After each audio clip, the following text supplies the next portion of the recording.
How noble a sight it was, the mass march of the pipers along Princess Street, a stirring proclamation of the 13th Edinburgh Festival.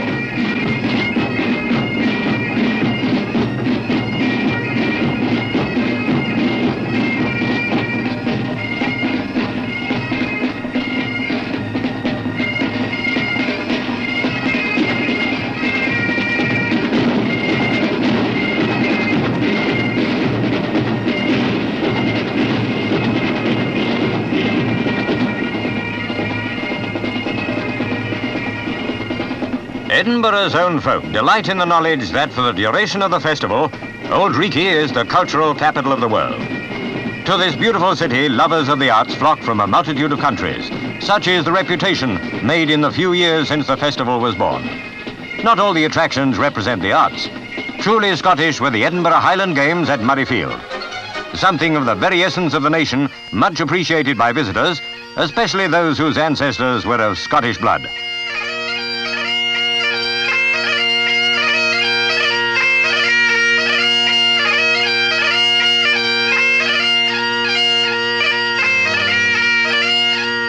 In addition to the Scotland versus Ireland athletics match, there were several invitation events, which many well-known Sassenachs entered. But surely no one would challenge Scottish supremacy in tossing the caber. But for all the Highland might and brawn, the task was too much for some.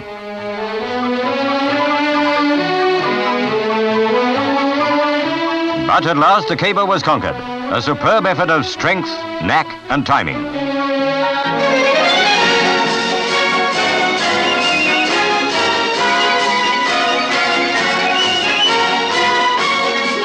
The 100 yards invitation.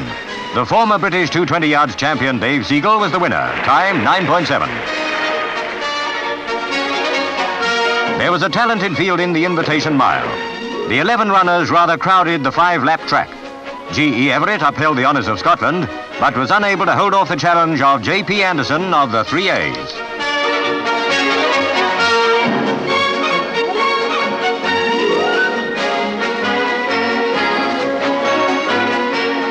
J.P. Anderson won with Derek Ibbotson second, M.R. Beresford third. Anderson's time was 4 minutes, 7.9. There'll be brisk trade all through festival time, especially in places whose goods have the authentic accent of Scotland. Every visitor wants to take home something to remind him of the gallant country and its romantic capital. What history and what tradition.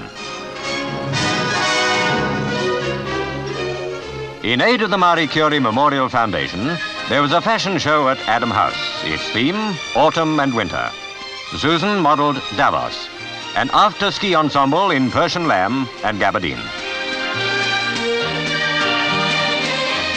Sheila beautifully wore a long mink stole. In the audience, mouths visibly watered.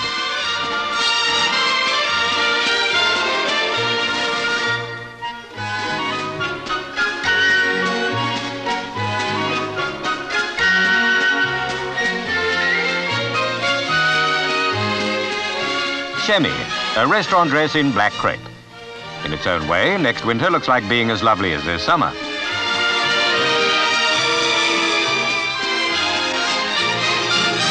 Again mink. Judy modelling a jasmine-hooded bolero. Provided by members of the British Fur Trade Alliance, the mink creations on display at this show were probably a finer collection than there has ever been at one exhibition.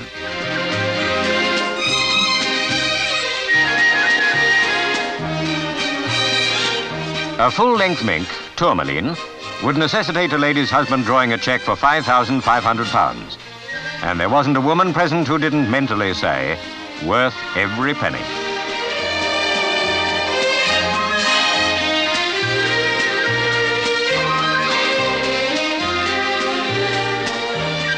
That unforgettable spectacle, the Edinburgh Tattoo, was staged on the esplanade of the castle.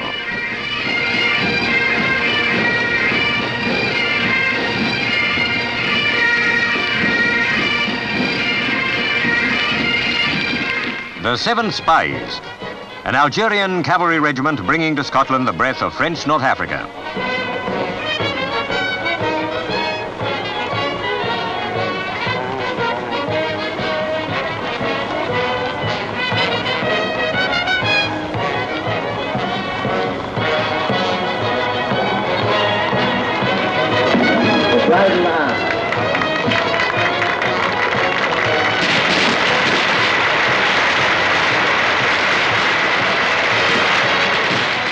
Instructors from military depots in several spots of Scotland gave a gymnastic display without apparatus, which could not have been bettered anywhere.